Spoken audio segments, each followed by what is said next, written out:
Welcome, everybody. Well, we're in the, as they say in the racing world, in the final straight.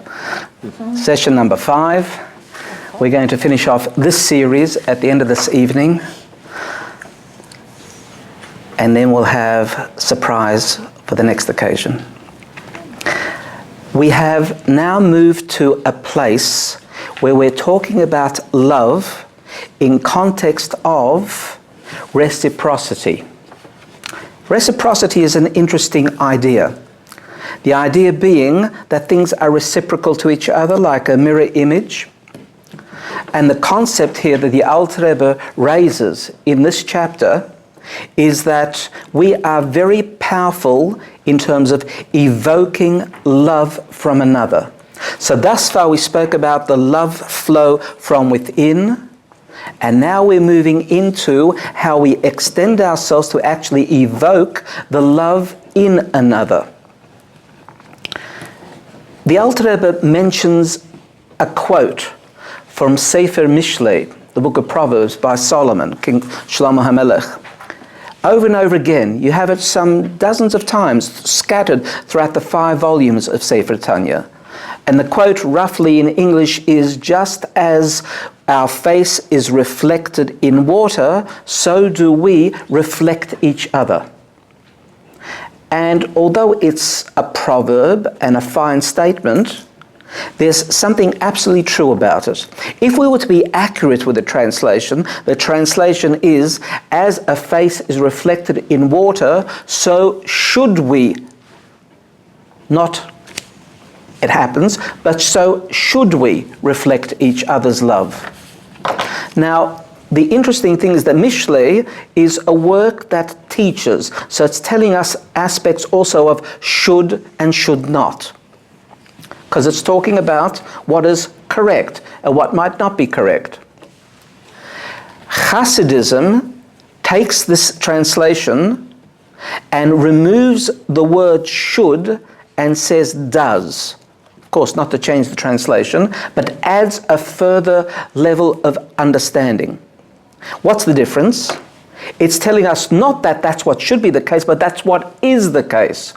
When we use the right Kavvanah, when we're able to allow ourselves to get right into the correct frame of mind and heart, to be able to be authentic in the way that we share love with another, this does automatically awaken it, says Hassidus. Let's understand. The word chassid, what's Hassidism? A lot of people ask me, what is Hassidism? How does it differ from Kabbalah? Is Kabbalah and Hassidism the same thing? Can I ask a favor? Could you just close this door for me? It's just the sounds from the other room. You can edit that out, Menachem.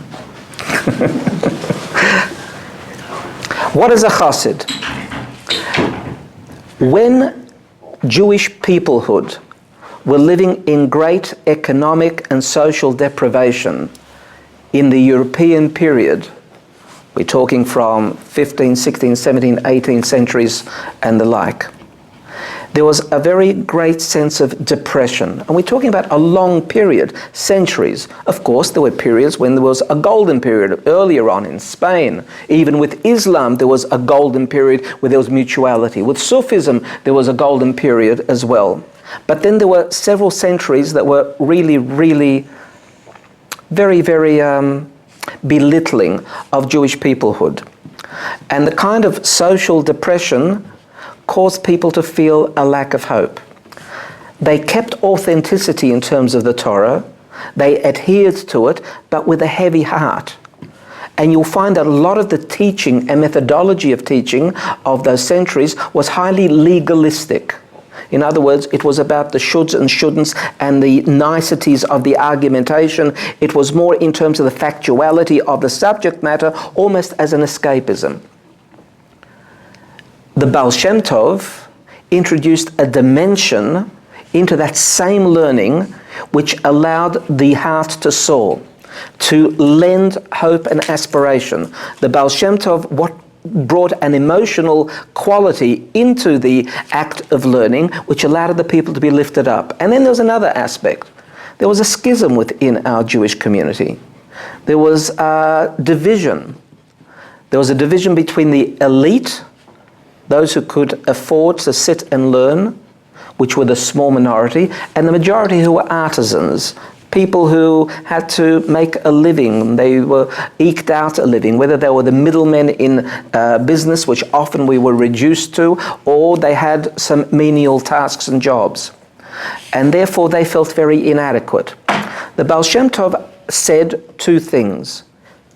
He emphasized the phrase, Ivdu et Hashem besimcha.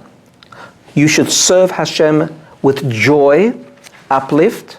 And then he said something which is highly controversial. He said that every single person possesses an equal connection to the source. Now, you and I take that for granted. That sounds like highly democratic and very appropriate. Not for the day. In the day, those who had the opportunity to be able to sit and study, they were the ones who were perceived to be closer to God because they knew the Torah better, and the poor individual who couldn't was more distant. And here comes a revolutionary, and he says, no, the shoemaker is as close as the tzaddik of the highest order.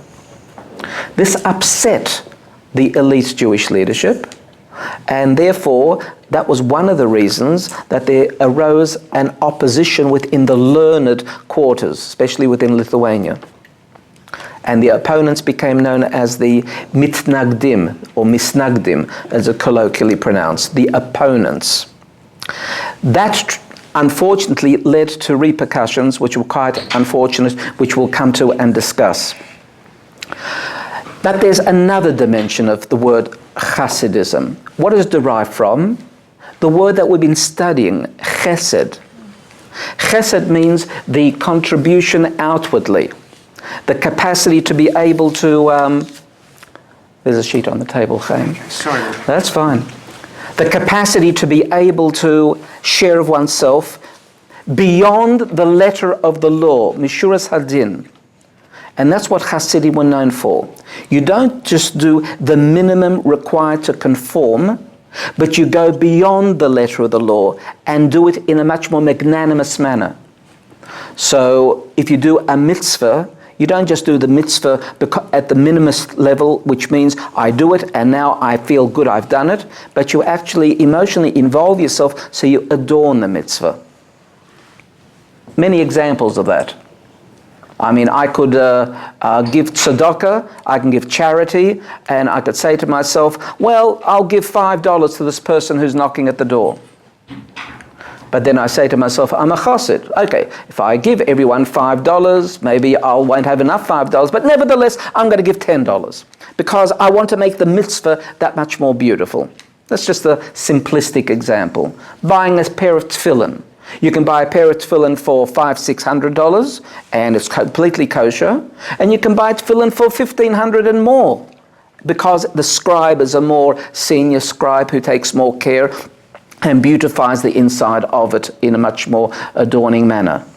It's a question of feeling. The word chassid means to practice chesed beyond the letter of the law. And that's what we were been talking about. When love flows, the love should flow in a way of chesed, which characterizes Hassidus. When it does flow like that, then you automatically evoke from the other a reciprocal feeling. And that's what the Alter Rebbe says by quoting here from Mishlei. Not as a face is reflected in water, should we reflect each other, but as a face is reflected in water, do we automatically reciprocate it? It's automatic, but it has to come from a place within which is truly authentic. And that's what Hassidus tries to do, the authenticity. That's one dimension of it. The other dimension is, it takes, of course, the deeper teachings of Kabbalah and makes them practical, applicable, as we're doing around the table here, in order to be able to create not just the theoretical construct, but the actual behaviour of it. So that's the first part of our discussion here. To be a person who evokes reciprocity requires an authentic flow of an appropriate or proper Kavvanah. You know when a person is saying it for real or they're just saying it. Children are best at interpreting that. They're able to look at your eyes in the face and be able to straight away tell, where is it coming from? Is it coming from here or is it coming from here? So do we, automatically, as we're going to see. A very good example of this was a wonderful historical precedent. Well, it wasn't so wonderful for the person involved, who was the Alter Rebbe. He was imprisoned in the famous prison in Russia in Petersburg, St. Petersburg. What's the modern name for St. Petersburg? Is it Dnipropetrovsk? Oh. What is it? It's there, St. Petersburg again. It's back there, but what was it for a long time? Where are our Leningrad. Leningrad, okay. So he was in prison there, and what was the situation? Jewish people colluded with the authorities to have him thrown into prison. That's how it was. Why? They were the opponents of Hassidim. So they said that he was sending money to the enemy of the Russians, to the Holy Land. Who was in charge of the Holy Land? Turkey. Who was Turkey the arch enemy of? Russia. And therefore, because he was sending money to the Holy Land, there was a whole libel that was that arose, and he was actually brought and taken to prison and put on trial, interrogated, tortured, what have you. He was released after his ordeal. He was found actually to be innocent. Upon leaving, the first epistle, which everything was taught there in a format of sending out what they called epistles. What was an epistle? Epistle is a form of written word that formulates a piece of teaching and is sent to a second party. In it he says as follows: I don't want you to lift your finger, lift your voice against anyone who might have caused this. Quite the contrary. What I want you to do is practice Ahavat Yisrael, love of one's fellow Jew, and do so more so than before. And then he says, and I take it upon myself to tell you that as a consequence of that, you'll create reciprocal love. Now, of course, that takes quite a lot after having undergone the kind of treatment that he did undergo. But there have been unfortunate periods in Jewish history when Jew has turned against Jew. I mean, even in our living history, unfortunately, or perhaps just earlier than the times of us around the table, but in 1946, 1947, we had within our own underground defense forces fighting for Israel, real competitive spirit, if you want to put it, between, say, the Haganah and the Irgun. And it was so politicized that at one stage the Haganah actually fired and killed Jews on the Irgun ship bringing arms to Israel because they didn't want the Irgun to get the arms. It was terrible episodes that are in our own current living history. And this is the kind of thing we need to contradict. And how do we contradict it? By being authentic within ourselves. If we're able to evoke from ourselves that authenticity of true love, then under those circumstances, you'd completely eradicate the possibility of causeless hatred. How do you get rid of causeless hatred? Causeless love. Love someone despite themselves. As we said in previous weeks, what do you love? You love that which is true in the person, their soul, their neshama. What you dislike about the person may be their behaviour, but you still love the person. It happens almost naturally. Don't you find that when you're speaking to somebody and they're talking to you, don't you find that you adopt the facial intonation, the body stance of the person who's sharing with you? If someone is saying, God forbid, something bad about themselves, that they're suffering, or what have you, you tend to scrunch your own face up also at the same time. Why is that happening? You'll say that because you're empathizing, but you're doing it automatically. You don't do it deliberately. If I took photos, you'd be surprised that sometimes the way your face looks and your body behavior looks when you are actually listening to a second person. It's because automatically they're evoking this within you. Therefore, if you actually are conscious and mindful of what you say, you evoke something in another person. If it's positive, you evoke the positivity that's latent in the other person. So it's really very, very important to be true to one's heart. So although we've spoken about aspects of different phases of love, I guess what we're talking about today is the truth of loving. And I know for many people it's a problematic arena because how often do people say, I don't know what love is. And it's because they haven't had the opportunity to feel that reciprocity from someone who truly loves them. To be truly loved allows you to experience within you their love and evoke within you your potential to love. So terribly important. Having said that, we can add to that and say, when the love is, in a way, between parties of unequal status, and here I'm not trying to speak again about elitism in other words, but let's take examples. Even in our in the kind of common news that we read about, a millionaire falls in love with a pauper. Okay, stories. The king falls in love with a commoner. Well, that happened also not that terribly long ago in Royal House of England when King Edward had to abdicate before the Second World War, you recall, and because of his love for Mary Simpson, an American who was not of royal blood. Say again? Marion. Yeah. Who's that? The Danish. Oh, the Danish. Yeah. I don't think they have such hang-ups as the English crown seem to have. When someone is, in her case she was a divorcee, and that was a big issue for the church as well. I agree, there was other overtones.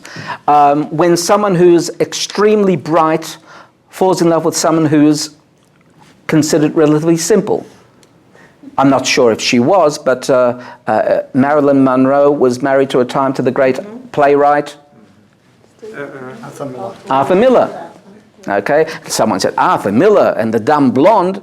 Okay, I don't know if she was a dumb blonde or not. I mean, far from me to say. But it evokes these contrasts, evoke tremendous interest on people's part because it's unusual. Or if someone chooses to marry someone who is deformed. Last week I had a call from a certain individual who told me that their son is marrying a thalidomide baby without arms, a woman. She was rather distressed how that kind of marriage would function, etc. But when you're talking in terms of these stark contrasts, the author of the Tanya says, there you can see reciprocity to the highest degree. Meaning that when someone is, so to speak, an underdog and feels the love of someone whom they might have thought, I don't deserve their love. I don't know, people might think in those ways. I don't deserve their love. Then the sensitivity to the love that's showered on you is even much more profound, much more pronounced. And maybe that's what causes us to have a sense of voyeurism when we read about these things and we think about how could that be? What really is it? Because love transcends boundaries. Why is the Alter Rebbe talking about these things? Because the Alter Rebbe says, what is the true parallel that he wants to bring out? He tries to bring out the parallel of God and his people. God, the infinite, chooses the Jewish people to carry out the Torah. Sure, he chooses other people for other tasks, but here we're talking in our context. Hence we've been called the chosen people. Now, chosenness doesn't mean necessarily superiority. A lot of people mistake that. That's a way that perhaps the church has propagated it in a way that it can become offensive or arouse the ire of the masses. But to be chosen means to be chosen for a task. If I choose an architect to carry out the architectural job for my new house, and then I choose an engineer, and then I choose an interior designer, is one going to argue with the other that I am better than you? I have been chosen by him to be the architect, and an architect is much superior to an engineer. Of course, that's ridiculous. Chosenness means chosenness for a purpose, for a task. And that's exactly right. For us, Our task is a rather onerous task. The Torah is a very onerous task. I think anyone here would recognize that if you were to keep everything 100%, and I certainly can't claim to do so either, that is an onerous task. We've been chosen to carry out the task of Torah. Okay? So that's the element of chosen. So the infinite God chooses a very human grouping of people, a people who is a slave nation, who are the lowest class in Egyptian society, the ones who remove the garbage from the homes of the Egyptians. And this is the people that are chosen in order to become the people of the Torah. So the Alter Rebbe says, how can we fail but to feel such a degree of love that we reciprocate back? God loves us to that extent, we reciprocate it. So we find it amongst ourselves also. So there's this element that the Alter Rebbe says, you can take these contrasts that you find in ordinary human life circumstances, the contrasting circumstances that I enunciated, and apply that equally in terms of our relationship to Hashem.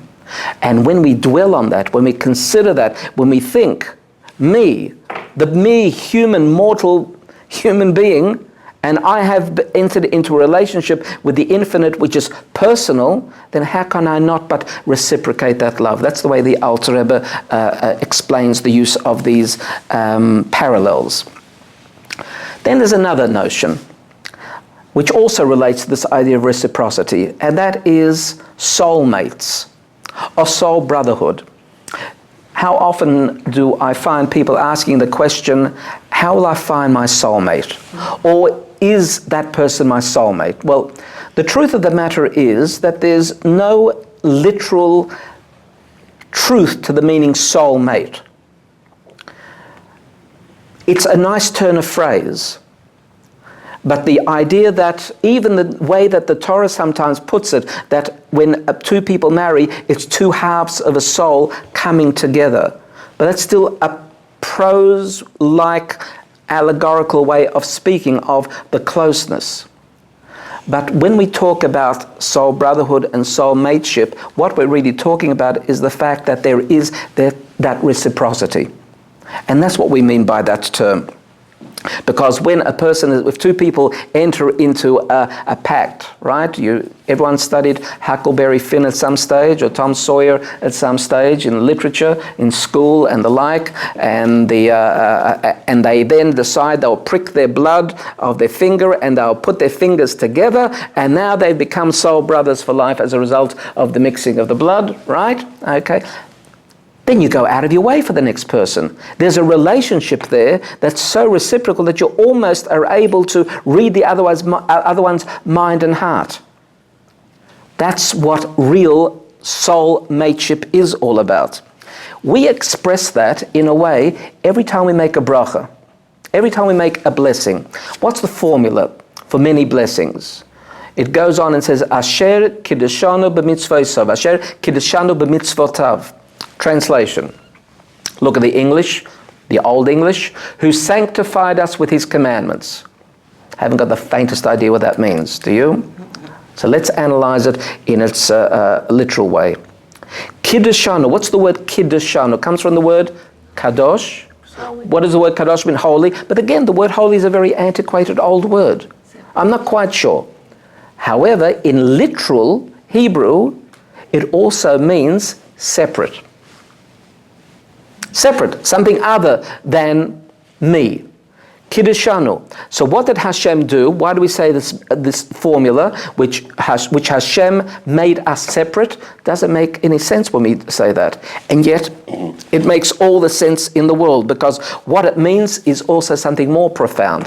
What other word derives from Kiddushanu? The word Kiddushin. Close. Kiddushin. What's Kiddushin? Marriage. Marriage. The word Kiddushin is a marriage. You'll find that the rabbi under the chuppah enunciates the formula for Kiddushin. What does it mean, marriage? So here we've got separateness, we've got marriage, we're throwing out very, very basic building blocks of what the concept is, and we're trying to bring it together.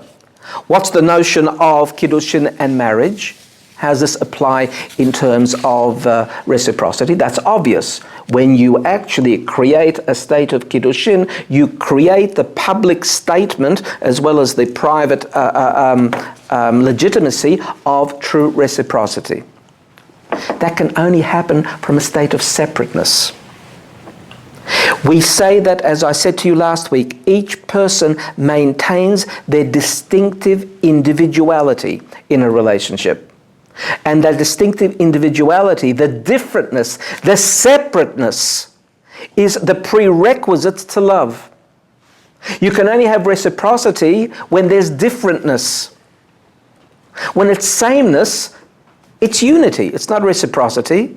Reciprocity means something that's different relating to something that's different, but relating in a like manner. That's much harder. If we have two people who are identical, clones, and we feel and we recognize that they think alike and they speak alike and they do alike and they look alike, of course, they're clones.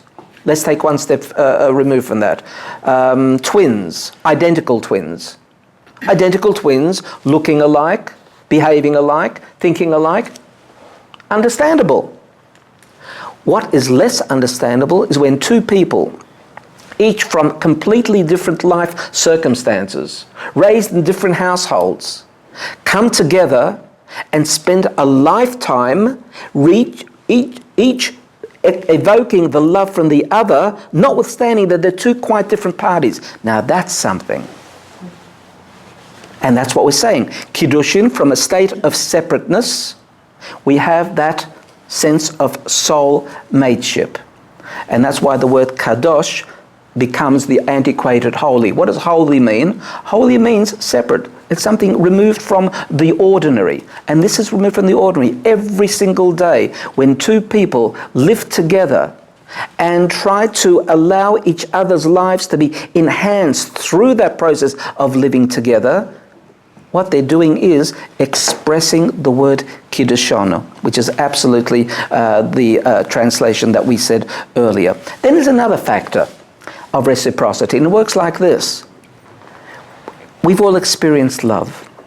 We've experienced love through our parents. We've experienced love through our spouses. We might have experienced love through our children, through cousins, through friendship, very profoundly. We've all experienced aspects of love. When you are in love, in that moment of true loving, what happens to our emotions? Free. Free? You're elated. Elated? It's elevating. Do you feel lighter? Often people say, I feel lighter in that moment. Everything's lighter. Colours are lighter. The world feels alight. The orange of the autumn leaves suddenly are bright yellow orange, not just a yellow orange. You know, when a person is truly experiencing the state of love, there is an elevating process, which is the same kind of feeling that is expressed again by the mystics when they speak in terms of entering into a state of oneness with the all. It's just such a totally elevating experience. So another aspect is that you and I have the capacity to lift each other up. And that's a wondrous capacity. There's nothing more beautiful than feeling elated, because it alters the whole perception of reality, as you will understand and know. And therefore, that's another aspect of reciprocity. You have the capacity to lift someone else up, and they have the capacity to lift you up in the very same way. And this process can take place across the board. What happens when it doesn't take place? What happens when, God forbid, I hurt someone? It's really interesting to note that who are the people that we tend to hurt most? Those who are closest to us, which is obviously anomalous. I mean, I can understand hurting someone who I don't care so much about, but why do I hurt the people who are closest to me? Why does she said that and I take umbrage, right? Ego man, wife has to serve husband. No longer, we're emancipated. But simple words start to affect a man much more so than a woman. Whereas the man's behaviour, he comes home, and what does he do? He goes straight to the computer, not to me. Happens often.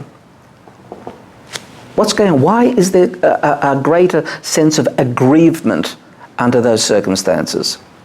Because you expect more from your loved one. You expect more, but maybe we should argue that we should never have any expectations. I'm just moving the discussion forward in that direction. Why should you, if you're an enlightened spiritual individual who is not ego-centered and doesn't have that sense of I expect, but the pain is still there, why would the pain be there from closer ones rather than the distant ones? That's my question.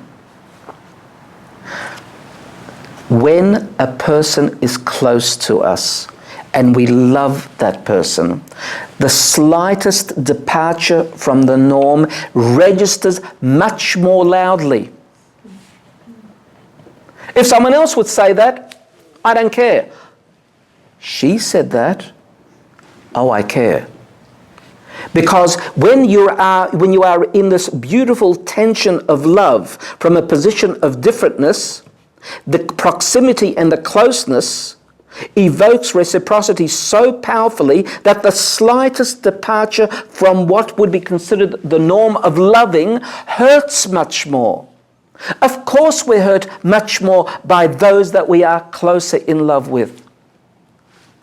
Now it becomes completely understandable. So under those circumstances, it requires a greater mastery when we are with our loved ones, when we're in our own home domain. That's when we have to start practice the mastery of love with those that we would otherwise take for granted, because they're the ones that are truly in love with us. So that's another aspect we have to be very, very aware of. But having said that, does it matter if the person who offends is a master, a tzaddik, or someone who is an illiterate? Does it hurt you any less if the person who loves you is of lower status? Of course not. If you are loved and you love someone, it doesn't matter. Here the Alter Rebbe extends it again to the idea of the heights of God-man relationship, God-woman relationship. If a tzaddik offends against God, God is as pained as when the illiterate offends against God. No more, no less. And under those circumstances, likewise between us. If we can adopt that posture between us, I don't know you very well. Some of you I know better than others. Does that mean that I take liberties with some of you rather than others? Does it mean I should love someone less than the person that I know less and no more? So the answer is no. Ahavat Yisrael means the sense of love that we need to evoke from ourselves for every single person. Possible? Nothing's impossible. Nothing's impossible. But in your situational setting of life, work, home, all right, here's the homework. The homework is, during this week, take someone that you really don't have particularly warm feelings for and learn to love them appropriately. That's the test. It really is the test. Okay. Tell me, how long should one person love another person? That's the question, maybe. Let's think about that. Today, 5 years is a long time in a marriage, no? Okay. 10 years, wow, they really made it. All right? So my wife and I are now married 41 years. So we've gone a bit further, okay? Not today, today's not the anniversary. I'm just giving an example, all right? It is very common in our day and age to speak about love waning. diminishing. That's not love. Love doesn't wane if it's true.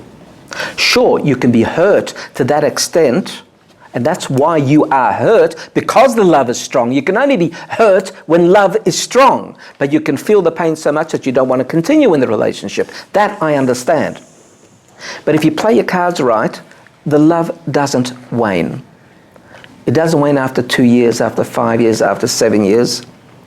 But at different phases of life, you become more sophisticated to be able to arouse within you that love that's ideal. A couple comes to a rabbi and says, we want a divorce. Why? We don't feel so strongly for each other anymore. Whatever the reasons are. The rabbi says, okay, I'll carry out the divorce, but I want you to do something first. What I want you to do first is to have the reception all over again. Right? They've been married 20 years. I want you to have the reception all over again. What do you mean, Rabbi? I want you to invite exactly the same people. I want you to dress in exactly the same clothes. I want you to have as similar makeup as you had then. Everything. Replicated. After that, I'll give you the divorce. Okay? Seems like they're well-to-do people. They'll have a party. They'll have another reception. Fine. All right, a bit of dieting. It gets back into the dress, into the suit, what have you. Takes place. What takes place, in fact? He and she fall in love again.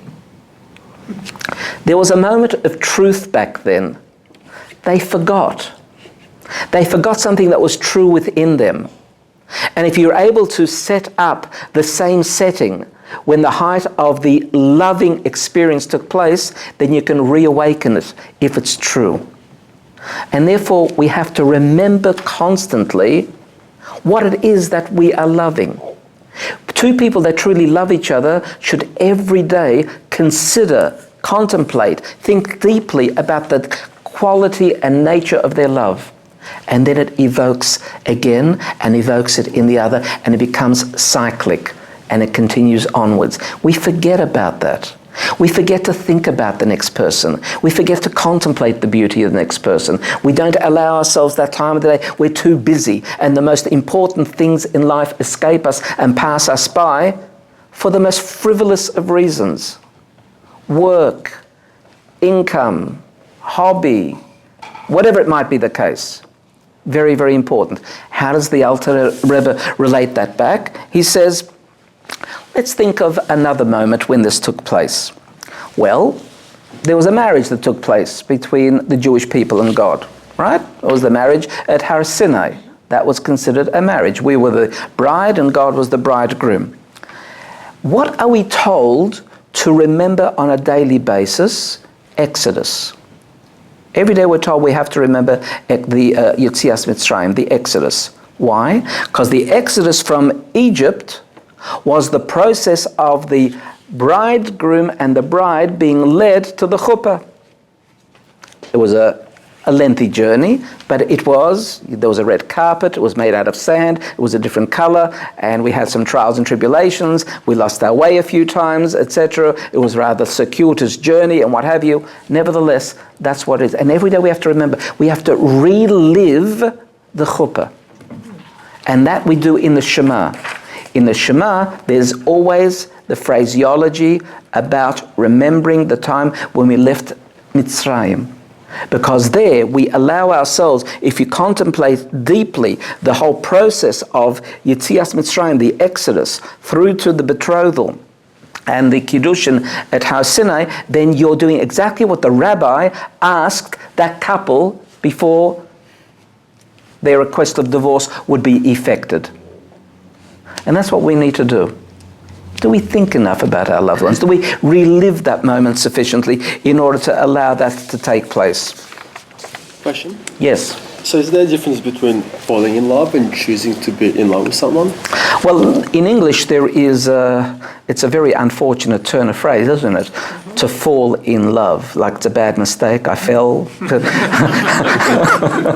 It's And then fall out. yeah, and then or you have the fallout from the marriage, whatever it might be. It's really. I've often wondered, how did that ever come into the lexicon, to fall in love? Well, I think one implies choosing someone, another one is it's being chosen for you and you just act accordingly. Okay, it may well be that you're correct. I haven't thought myself very deeply about it, except that it always struck me that I don't know if that's true in any other language. Does anyone know any other language where it's falling in love is natural to that language? No. No. Okay, that's all we can say about English marriages then. All right. But the truth of the matter is that you've really raised a very good point. What is the difference between romance and love?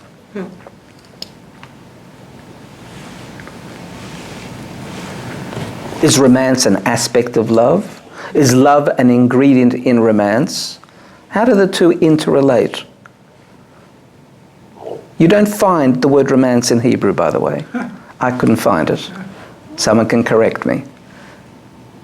It's a curious expression that derives from the classical languages. What is romance? It's a playing of emotion to win someone's affection. Okay, romance is a process. Okay, is romance a process rather than a thing? Okay. It's more temporary. Romance is a phase, an aspect that's, To an end. it's a means to an end, but to do with feelings. Would you say the feelings are the primary ingredient of romance? No? Yeah, it has to be. It can just be to impress. Romance is number one happy. Finished off from the heart. It's external, okay? In other words, if you don't have the flowers at the doorstep, that's not romantic. But they say that animals do it too. They have their own, well, we may not be able to get into, let's keep animals out of it at the moment because we're not quite sure what's going on in their hearts and minds. But let's stick with ourselves. We're already fairly complex as it is. So they're little ceremonies or rituals. They're not. Rituals. But is romance like a spell that you fall under? Is it a spell that you fall under? Romeo and Juliet. It's not a prerequisite for love. It's not a prerequisite for love. Okay. Depends on It may well be that we're using the word romance as a statement of external manifestation, okay? I tend to agree with the person who said it tends to be externally manifested as such. And romance, as you said, is a phase. It passes, unfortunately, but it passes, which means it's not true. Within romance, there must be the truth of love in order for it to endure. Romance itself will not endure, because that's the external trappings of feelings, but still externalized feelings. But the truth of inner feelings, You can't evoke it, this romantic feeling? sure you can evoke romantic feeling, but it's sometimes very difficult to do so as you move to a more profound love. And suddenly the externality of love seems almost trivial in comparison to it as you evolve to something deeper and deeper and deeper. So after 10 years, it's much deeper. I always say that you really learn to love someone at least 5 to 7 years after you marry. Till then, it's not really yet love. You haven't matured into the depth of love. There was something true in the beginning, there's no question. But for that truth to grow, to be like a plant that's watered through through life in order for it to evolve and develop, and then you have the maturity of the tree. You have the maturity of the love at that point. And then it continues on and deepens and deepens and deepens. In our society today, we're looking very much at the external trappings because that's how the media portrays it, because that's the most dramatic thing that you can show on a screen. When you show things dramatically on the screen, so everyone believes that's what it has to be for 40 years of life. But it's not true. The truth is it should deepen, not it should wane.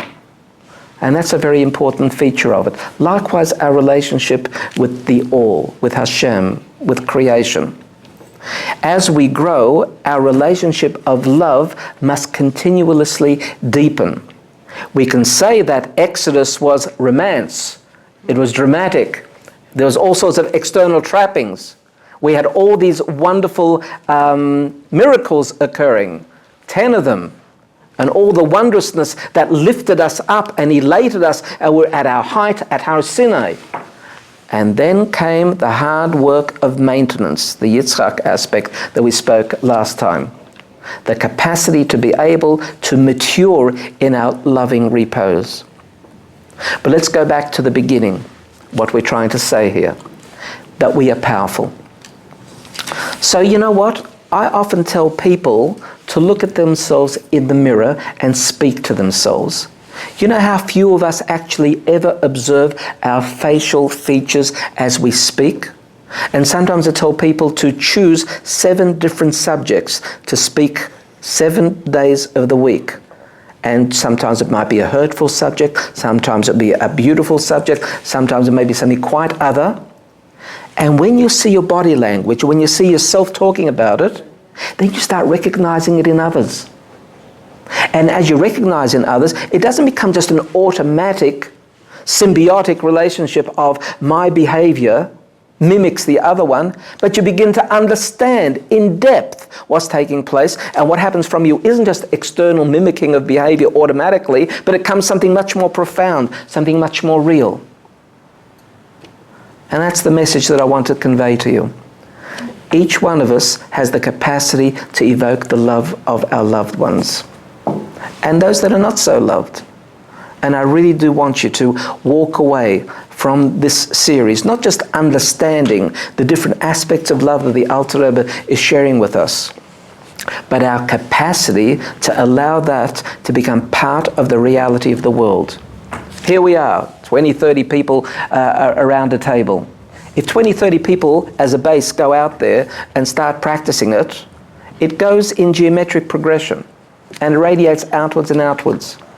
Don't feel like you're a single digit, unable to change the nature of the world. Every single person is an olam katan, a microcosm of the macrocosmos. And each one of us, therefore, have the capacity to affect the world. Any questions or thoughts? It's like what Mahatma Gandhi said, be the change that you want to see. So you change. Be the change that you wish to see in the world. Yes. You don't expect other people to change. You Yep. change, and then according to this... No question. I think Mahatma Gandhi was a great student of the Torah. May I ask a question? Yes, sure. And I apologise if it's something you've covered before. We've covered it before. Now go on. In the homework that you have set in order to be loving and reciprocate and evoke, or I don't know if evoke is the right word, to endeavour to be the positive love. If it is, and I'm not saying if as in a condition, but the recipient of that, with all your good intentions, if that person is not interested in your love and is blocking that love, your statement is in order to heal them. You have to do what you have to do. Everyone exercises free choice. If your capacity to love someone else doesn't evoke that love, may not evoke it in 2 days, may not evoke it in 2 weeks, may not evoke it in 2 years, you also have the choice in terms of your capacity to be able to stay in that relationship and continue the process. And there's no hard and fast rules. In a previous generation, they would have stayed a whole lifetime notwithstanding. In this generation, it's less tolerable to do that, but it's a personal choice, and you can't compare 2 people in that respect. So I can't give you any definitive answer in terms of what's right and what's wrong. You do what's within your capacities, but if the other person chooses otherwise, you also have free choice on how to respond to that. But my question really is, I'm benefiting by trying to be that person who is reciprocating and giving the positive. if it's not reciprocated and I'm still trying to give it, even at a time when it's not being received, it's to my benefit also, no? Absolutely, because you're masterfully practicing what is natural to you. But there comes, because we are human beings and time does take its toll, if there results a situation of painfulness because that reciprocation is not taking place, you are eligible to make your own life decisions.